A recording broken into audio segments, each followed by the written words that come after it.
Welcome back, everyone, and thanks for joining us for another Terror and Urban Myths. Uh, if you like what we're doing, please don't forget to subscribe and give us a like. We're diving into a chilling urban legend this time. It's something that's been whispered about for years.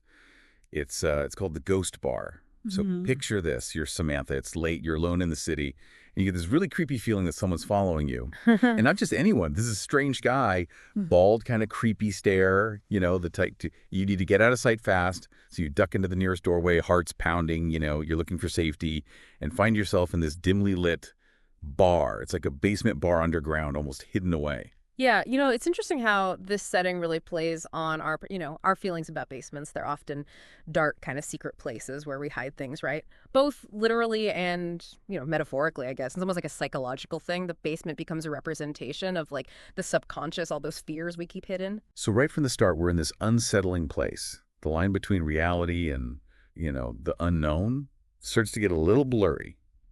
And just when Samantha thinks she's safe, she sees someone she recognizes: John, a former coworker who actually just passed away. He's just sitting at the bar with a couple of friends, like everything's normal, Hmm. no ghostly stuff, no glowing, just a guy having a drink. Yeah. But something's off, Something feels really wrong about the whole situation. That's what makes this legend so creepy, right? It's not the, in your face scary stuff, but the subtle things that are just wrong. John and his friends, they aren't threatening or anything, they're just there. Yeah. But it's a violation of, the natural order of things, a glitch in the system. It makes you question what's real, what's not, the whole life and death thing. And to make things even weirder, John offers Samantha a drink. But as she takes the glass, she notices something that really sends chills down her spine. There's a fresh blood stain on the rim. Oh yeah, bloodstains, those are classic horror symbols, right? It's a pretty direct reminder of, mortality and the body being violated. But I think it goes deeper than that. Blood, it's seen as sacred in a lot of cultures, it's life force. So to see it spilled like it's nothing, that's a transgression, a sign that something's really, really wrong. It's like a warning, Yeah. telling Samantha she's crossed into a place where the rules don't apply anymore. Yeah. And as if to confirm that fear, a singer takes the stage. But get this, she has no face, just a smooth blank space where her features should be. Faceless figures, yeah, those are all over horror stories. It taps into that primal fear of the unknown. Faces are how we recognize each other, how we connect as humans. So someone without a face, it's something both human and inhuman at the same time. We just can't comprehend it. It's a terrifying image, and Samantha understandably wants out. But when she tries to leave, she realizes she's trapped. The stairwells just lead to more and more lower levels, and the elevator's not working. That maze-like structure is a classic horror trope. It reflects the feeling of being lost and disoriented. But it could also be a metaphor for, the subconscious mind. Trying to escape the bar? It could be Samantha trying to escape her own fears, her anxieties, trying to find her way back to normalcy. It's a nightmare where logic just doesn't work. And then there are the women working at the bar. Mm. Beautiful, alluring, dressed to. But there's something about their beauty that's too perfect, almost unnatural. And get this, they seem to know about the guy who's been following Samantha. Ah, that adds a whole new layer to the story, doesn't it? Are these women protectors or something more sinister? Their beauty becomes unsettling. It suggests something supernatural, maybe dangerous. It's like everything about this bar, the location, the drinks, the people, it's all designed to make you feel uneasy. And to top it off, Samantha realizes her phone has no signal. That's such a scary detail. It cuts her off from the outside world. Her phone, it's her lifeline, her connection to everything. Without it, she's totally isolated at the mercy of whatever's going on in that bar. It reminds us how vulnerable we are when technology fails. It's a terrifying situation. But somehow Samantha manages to escape the bar through the elevator. But when the doors open, she finds herself at a construction site, a place she doesn't recognize at all.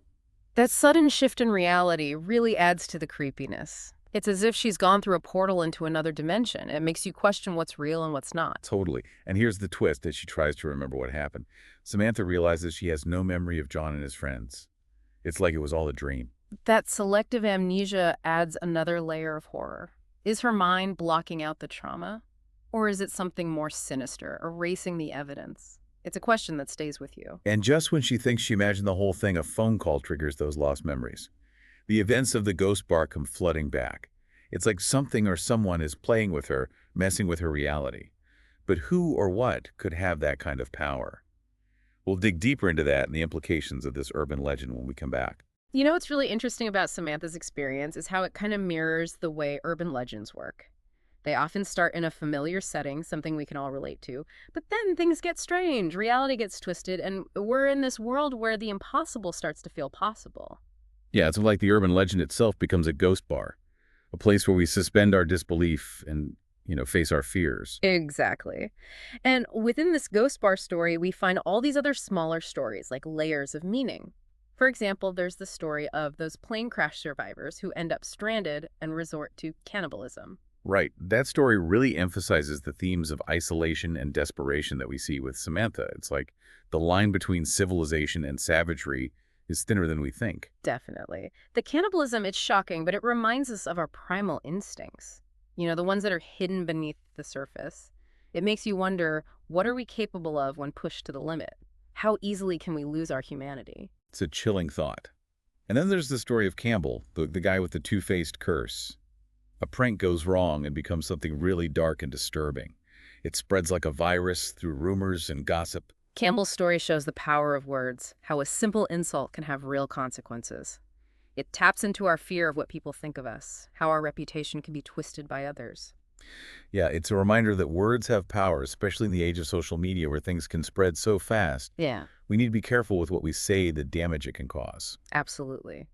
And then we have the Halloween house, where the homeowner's obsession with realistic decorations leads to tragedy. A kid mistakes the decorations for real, and it ends badly. That story is about the blur between art and reality. It's like the homeowner's creations became too real, too convincing, and ultimately dangerous. It makes you question the responsibility of the artist, the consequences of blurring those lines. And it speaks to our fascination with our desire to see the dark side of things, even if it's dangerous. Right.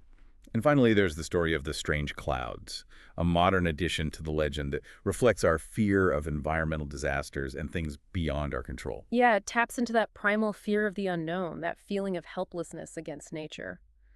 The strange clouds, the emergency alert, the people who look up and experience something unsettling. It all creates this sense of dread, like something terrible is about to happen. It reminds us how vulnerable we are. It's as if the clouds are like a mirror reflecting our anxieties about the future, about climate change and the fragility of our world. Exactly. And what's so fascinating is how all these seemingly different stories connect back to the main theme of the Ghost Bar. They offer different perspectives on our anxieties and fears. They invite us to explore the different ways fear can manifest in our lives. Okay, so we're back and still trying to unravel this whole ghost bar thing. Yeah. It's a chilling story, for sure, but it also makes you think about, those anxieties we all have. We've heard Samantha's experience, the dead coworker, the faceless singer, the never-ending stares, and of course that creepy bloodstained drink. Mhm. And then there are all those other stories woven in, like the plane crash survivors, the two-faced curse, the Halloween house, and those weird clouds. Yeah, each story adds another piece to the puzzle. It's like they're peeling back the layers of our minds, revealing the fears we try to hide. It's a reminder that the world can be a pretty scary place, not always safe and predictable. Right. And what's really interesting is how all these different stories come back to that central image of the ghost bar. It's like a gateway to another world, a place between reality and something else. A place where our darkest fears become real. Exactly. And that's what makes urban legends so powerful. They tap into something primal, something we all share. They help us face our fears, explore the unknown, and make sense of the things that scare us. And maybe in a strange way, they also offer some comfort.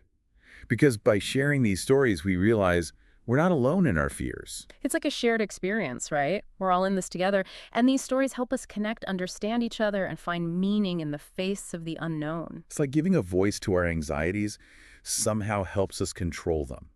We face the darkness not by ignoring it, but by sharing it, making it part of our collective story. That's the power of storytelling, right? It connects us, helps us understand ourselves, and reminds us that even when things are scary, we're not truly alone.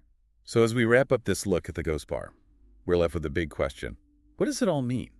Is it just a spooky tale, or is there something more to it? Is it a glimpse into a hidden world, a reminder that there are forces beyond our comprehension? That's for you to decide. Thanks for joining us for another Terror in Urban Myths. If you enjoyed our exploration of this unsettling urban legend, don't forget to subscribe and give us a like. And as always, keep exploring those mysteries out there.